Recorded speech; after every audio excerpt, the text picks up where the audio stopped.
ओम नमः शिवाय। दोस्तों आपका हमारे चैनल पर स्वागत है। राहु केतु का तांडव हुआ समाप्त। वृषभ राशि वालों 2025 तक आपके जीवन में होंगे कई चमत्कारिक बदलाव। जी हाँ, आज के इस वीडियो में हम आपको बताने जा रहे हैं 30 अक्टूबर 2023 को राहु केतु अपना राशि परिवर्तन करने जा रहे हैं।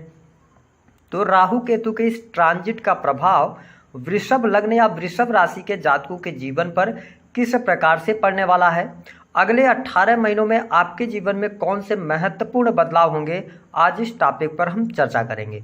तो यह वीडियो आपके लिए बहुत ही महत्वपूर्ण है, आप इसे अंत तक जरूर देखें।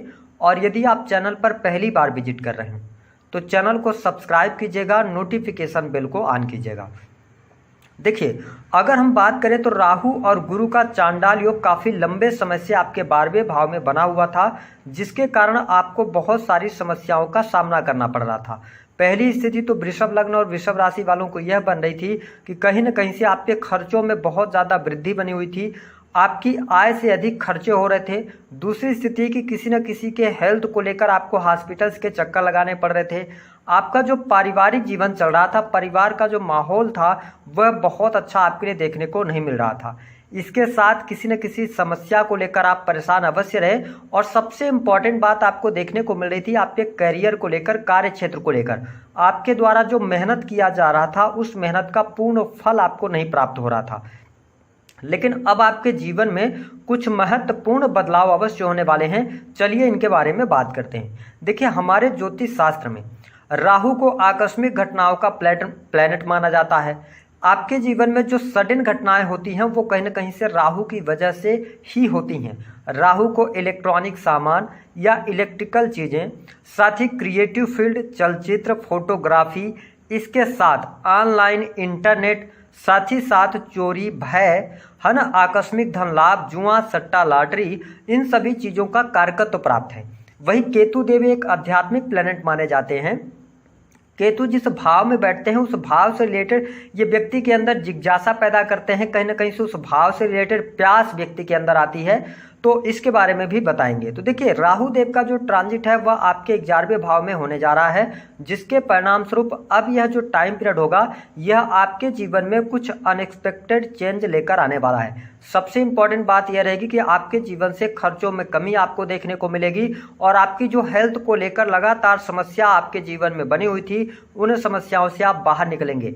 आपका कॉन्फिडेंस लेवल अच्छा रहेगा, आत्मविश्वास में वृद्धि होगी, आप अपने आप में ऊर्जा भी महसूस करने वाले हैं। तो यह स्थिति आपकी हेल्थ को लेकर बहुत अच्छी रहने वाली है, इस बात को आप नोट करके चलें। साथ ही यदि देखा जाए तो जो हमारे वृषभ लग्न या वृषभ राशि वाले जातक हैं, 11th हाउस में राहु के आने की वजह से कहीं ना कहीं से थोड़ा बहुत आपके जीवन में छोटे भाई बहनों को लेकर चिंताएं आ सकती हैं, लेकिन आपके छोटे भाई बहनों की तरक्की होगी।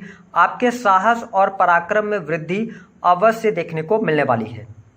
साथ ही देखा जाए तो विदेशी भूमि से आपके लिए बहुत अच्छे धन लाभ के योग बनेंगे। आप काफ़ी लंबे समय से ट्राई कर रहे थे विदेश जाने का, या आप इंडिया में ही रहकर और बाहर से इनकम करना चाहते हैं, तो आपको प्रयास करना चाहिए और इन क्षेत्रों में आपको लाभ भी प्राप्त होने जा रहा है। साथ ही यदि देखा जाए तो पारिवारिक जीवन में काफ़ी हद तक शुभता आपको अवश्य देखने को मिलेगी। जो वृषभ लग्न या वृषभ राशि वाले जातक हैं, विशेष तौर पर माता पिता की हेल्थ को लेकर थोड़े बहुत इशू आते रहेंगे, लेकिन भूमि भवन वाहन से संबंधित यदि आप कार्य करना चाहते हैं तो अब आपके लिए योग अच्छे बन जाएंगे। भौतिक सुख सुविधाओं में आपके वृद्धि होगी, वाहन का योग और साथ ही मकान का योग बहुत अच्छा यहाँ पर दिखाई दे रहा है। जनता का सपोर्ट मिलेगा, नए मित्र आपके बन सकते हैं, नए व्यक्तियों के संपर्क में आप आ सकते हैं जो लॉन्ग टर्म में आपको बहुत अच्छे रिजल्ट देने वाले हैं। तो ये स्थिति आपके लिए बहुत बढ़िया है। वाहन के लिए, सुख साधनों के लिए परिस्थितियां यहाँ पर बेटर होंगी। अब देखिए, राहु देव 11th हाउस के अंदर आए हैं तो ये आपकी मनोकामनाओं को पूर्ण करेंगे, आकस्मिक धन लाभ आपके लिए लेकर आएंगे, डेली इनकम में आपके वृद्धि होने जा रही है, कोई बड़ा कार्य आपके जीवन में होता हुआ नजर आएगा, सरकारी क्षेत्र से भी ये लाभ आपको दिलाने का कार्य करेंगे।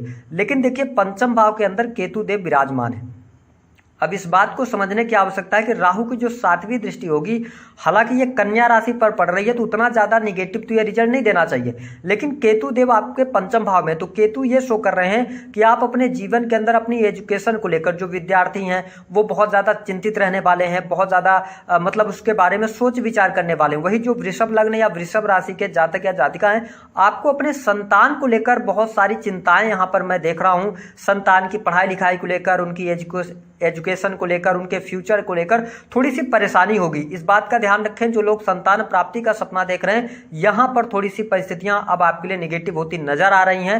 हालांकि 2024 मई के बाद संतान प्राप्ति के योग बनेंगे और संतान से संबंधित समस्याएं भी दूर होंगी, बट ये जो 6-7 महीने रहेंगे ये प्रॉब्लम देने वाले होंगे। संतान के स्वभाव में आप चिड़चिड़ापन देखेंगे, संतान का पढ़ाई लिखाई में मन नहीं लगेगा, या कोई सडन उनके जीवन में वो चेंज कर सकते हैं। तो ये स्थिति मुझे दिखाई देती है, तो थोड़ा सा यहाँ पे आपको ध्यान देना है। साथ ही केतु देव पंचम भाव के अंदर आएंगे तो एक बात का और ध्यान रखिएगा, वृषभ लग्न और वृषभ राशि वालों, आप वैसे भी बहुत ही मस्त मौला किस्म के व्यक्तित्व के धनी होते हैं।